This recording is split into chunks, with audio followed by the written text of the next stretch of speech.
মা মা মা মা মা কেমন আছো তুমি? কেমন আছো? কেমন আছো মা? কেমন আছো তুমি? কেমন আছো? ভালো আছি বাজান। তোমার দেখা লাগে আমার মনটা কত সাপোর্ট করছে। রে রকি, রাইসা, তোরা কেমন আছোস? আমি ভালো আছি ভাইজান, তুমি কেমন আছো?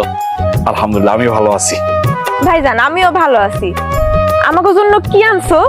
আরে আনছি আনছি, অনেক কিছু আনছি। আমি আইছি, তুমি খুশি হও নাই? আচ্ছা আমি তো ঠিকঠাক মতো। কি ব্যাপার, কি হয়েছে? মায়া কান্তন পাইকা আমার পোলা বাজান রে, তুই এতদিন আমার সারা কেমনে ছিলি রে বাজান? তোরে সারা আমার মুখটা কেমন কাকা।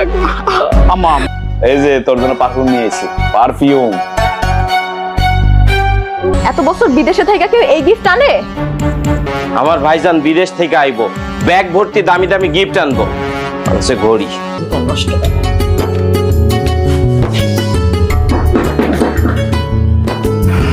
ঘুমায় গেছে বাবা? না মা ঘুমাই নাই। কি হয়েছে?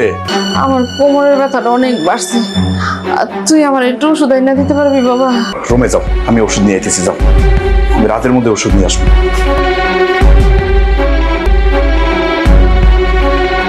ওই ছেলের সাথে রাইসারের বিয়ে দেব না। ছেলেটা কিন্তু রাইসার্সে টাকাটার প্রতি নজর বেশি। বুঝছো আম্মা, ভাইজান আমাদের কোনোদিন আপনি ভাবতে পারে না। রাইসা যে ছেলের বিয়ে করতে চায় তার সাথে ওর বিয়ে দিয়ে দাও। শুধু প্রেম ভালোবাসা না, ওর সম্পর্কটা আসলে স্বামী স্ত্রীর মতো। কি বলতেছো তুমি?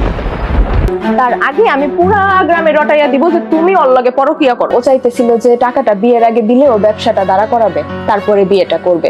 বেশি না ভাইজান, মাত্র 5 লাখ টাকা। 5 লাখ টাকায় আমি আমার ব্যবসাটা দাঁড় করাইতে পারবো। কম করে হইলো তোমার অ্যাকাউন্টে আমি 15 থেকে 16 লাখ টাকা পাঠাইছি। 2-4-5 লাখ টাকা খরচ হয়ে গেছে, আর তোমাকে মোটামুটি 10 লাখ টাকা থাকার কথা। ওই টাকাটা দাও, ওইটা দিয়ে আমি সবকিছু ব্যবস্থা করি। এইটা তুই কেমন কথা কস বাজান? আমি 10 লাখ টাকা কই পাবো? আমার কাছে তো 10 টাকাও নাই। তুমি বিদেশ থেকে কারি কারি টাকা পাঠাইছো প্রত্যেক মাসে, তখন তারা আমার খুব আদর যত্নে রাখতো। কিন্তু যখন জানতে পারলো যে তুমি জেলি, তখন থেকে শুরু হলো আমার উপর অত্যাচার। ও রাজকা খাইছি আমি কারো। আজকে আমি এই তুই চুপ থাক, তুই কোনো কথা কবি না। তুই যতদিন আমার ইনকাম করে টাকা দিতে পারছস ততদিন আমি তোরে আমার নিজের পোলা হিসাবে পরিচয় দিছি। এখন তুই হইছ গিয়া রাস্তার ফকির। তোর এখন আমি চিনি না, তুই আমার কেউ না, যা বাইর হ।